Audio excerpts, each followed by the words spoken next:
और बड़ी खबर आपको बताते हैं, पीएम की सुरक्षा में चूक का मामला। सुरक्षा को लेकर सुप्रीम कोर्ट में रिपोर्ट पेश, पंजाब पुलिस की लापरवाही। इस रिपोर्ट में बात सामने आ गई है कि ये पंजाब पुलिस की लापरवाही थी, फिरोजपुर के एसएसपी ने लापरवाही बरती। ये बात सुप्रीम कोर्ट में कही गई है। सुप्रीम कोर्ट में ये मामला पहुंचा था पीएम की सुरक्षा को लेकर। आपको बता दें कि 5 जनवरी का ये मामला है। चुनाव प्रचार के दौरान एक कार्यक्रम में हिस्सा लेने प्रधानमंत्री जा रहे थे और उसी दौरान उनके रास्ते में रुकावट आ गई और कई मिनट तक, करीब आधे घंटे तक प्रधानमंत्री का काफिला रुका रहा और अफरा तफरी के हालात रहे, क्योंकि प्रधानमंत्री की सुरक्षा बेहद महत्वपूर्ण है। ये राष्ट्र से जुड़ा हुआ पूरा मामला और इसीलिए मामला सुप्रीम कोर्ट तक पहुंचा और अब साफ तौर पर जो स्थानीय पुलिस थी उसकी लापरवाही की बात यहां सामने आई है।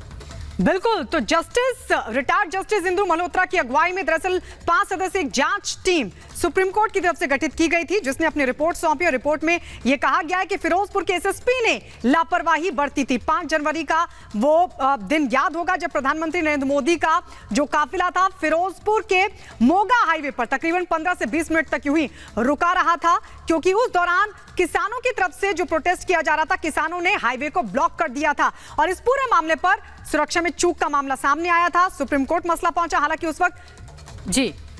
और अखिलेश राय हमारे संवाददाता हमारे साथ जुड़ गए हैं। अखिलेश, क्या कुछ हुआ अदालत में, क्योंकि लापरवाही की बातें शुरुआत से सामने आ रही थी और अब जो कमेटी थी उसकी रिपोर्ट में भी है कि ये फिरोजपुर के एसएसपी और पुलिस की लापरवाही है। बिल्कुल, जस्टिस इंदु मल्होत्रा की रिपोर्ट जो थी वो कोर्ट के सामने रखी गई। कोर्ट में 3 जजों की बेंच ने उस पूरी रिपोर्ट को पढ़ा और रिपोर्ट में जो मेन पॉइंट था, उन्होंने कहा कि लापरवाही एसएसपी फिरोजपुर की है, क्योंकि उसके पहले, काफी पहले पीएम को जिस रास्ते से जाना था उस रास्ते की जानकारी दी गई थी और पीएम के सिक्योरिटी में जो अधिकारी चल रहे थे, कोई राव अधिकारी, आईपीएस अधिकारी थे, उन्होंने भी बात कही थी कि काफी पहले इस बात की जानकारी फिरोजपुर के प्रशासन को दे दी गई थी, लेकिन लापरवाही वहां से की गई। साथ में उस रिपोर्ट में जो सिफारिशें दी गई हैं कि किस तरह से पीएम की सिक्योरिटी को चालू रखा जाए, किस तरह से होनी चाहिए सिक्योरिटी, उन सिफारिशों को भी सरकार के पास भेजा गया है कि आप इस पे ध्यान दीजिए। समय समय पर जो ब्लू बुक होती है उसकी उस पर बात होनी चाहिए, निरीक्षण होनी चाहिए कि कैसे किस तरह से कोई चूक ना हो पाए और पीएम की सिक्योरिटी को माना है कि देश के लिए बहुत जरूरी है और पीएम की सिक्योरिटी में ऐसे लैप्सेस नहीं होने चाहिए। और जो भी इस रिपोर्ट में कहा गया है जिन अधिकारियों की लापरवाही है उनके खिलाफ कार्रवाई की जाए, ये केंद्र सरकार को भेज दिया गया है कि आप इसके अकॉर्डिंग जो जांच में जस्टिस इंदु मल्होत्रा की कमेटी ने पाया है कि किनकी गैर जिम्मेदाराना। अखिलेश जी आपके पास आएंगे, आपके पास लौटेंगे। अमनदीप हमारे सहयोगी इस वक्त हमारे साथ चंडीगढ़ से जुड़ गए हैं। अमनदीप, उस वक्त कांग्रेस की सरकार थी, चन्नी सीएम थे, वो ये कहते हुए नजर आए थे कि पीएम को कोई खरोंच तो नहीं आई, कहीं कोई खतरा उनकी सुरक्षा को लेकर नहीं था, लेकिन अब तो रिपोर्ट साफ कह रही है कि उस वक्त की सरकार की चूक थी, यानी उस वक्त की कांग्रेस सरकार की चूक थी जिसकी वजह से सुरक्षा को लेकर इतना बड़ा खतरा पैदा हुआ था।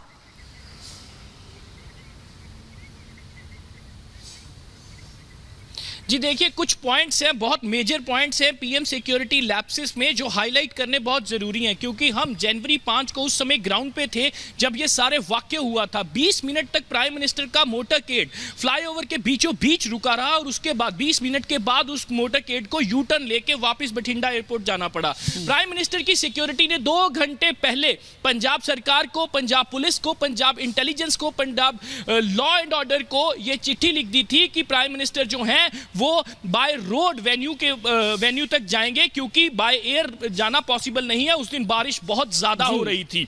दूसरी बात, 4 एसएसपी तैनात थे प्राइम मिनिस्टर सिक्योरिटी के रूट में, उनका रूट क्लियर करवाने के लिए। तीसरी बात, जो प्रोटेस्ट किसानों ने किया था वो कोई अनशेड्यूल्ड या ऑल ऑफ सडन प्रोटेस्ट नहीं था, उसकी 2-3 दिन पहले कॉल दी गई थी और एक लोकेशन पे नहीं 10 लोकेशंस पे वो प्रोटेस्ट हो रहा था, फिर भी पंजाब सरकार ने कोई भी उसका संज्ञान नहीं लिया। 5वीं बात, प्राइम मिनिस्टर का मोटरकेड जो फ्लाईओवर के बीचों बीच खड़ा रहा, वहां से लगभग कुछ ही किलोमीटर की दूरी पे इंडियन पाकिस्तान बॉर्डर है, हुसैनी वाला बॉर्डर, यानी कि तब यह भी कहा गया था कि जो प्राइम मिनिस्टर का मोटरकेड है वो पाकिस्तान की फायरिंग रेंज में फंसा हुआ है। लेकिन इन सब चीजों के बावजूद चरणजीत सिंह चन्नी उस समय के मुख्यमंत्री ने यह कहा था कि कि हमारी तरफ से कोई भी सिक्योरिटी लैप्सेस नहीं है। क्या प्राइम मिनिस्टर को कोई खरोच तो नहीं आई थी? हम आपको याद करवा दें कि जनवरी 5 की वो वीडियो जब प्राइम मिनिस्टर का मोटरकेड बिल्कुल यू-टर्न ले रहा था। बहुत बड़ी खबर और बहुत बहुत शुक्रिया आपका। तो सुप्रीम कोर्ट ने भी ये माना है, जो रिपोर्ट पेश की गई है, कि ये बहुत बड़ी लापरवाही थी पुलिस की और सरकार की, क्योंकि सरकार बार बार कह रही थी कि कोई लापरवाही नहीं बरती गई।